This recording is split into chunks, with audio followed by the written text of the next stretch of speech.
அப்படியே ஸ்பெஷல் பழைய சாதம், துவையல், நார்த்தங்காய் ஊறுகாய், தயிர் தயிர் தயிர் அப்படியே ஊற்றிக்கலாம் மொத்தம்.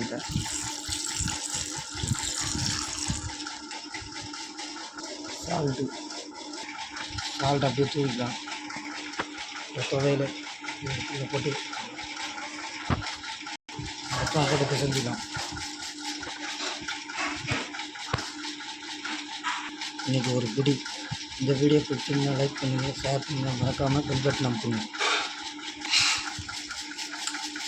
நல்லா பிசைஞ்சாச்சு. இப்போ ஒரு பிடி தான் நல்லா அடித்து கலக்கணும்னா உடம்பு எவ்வளோ வெயிட்டாக இருக்குது. வேறு லெவல்.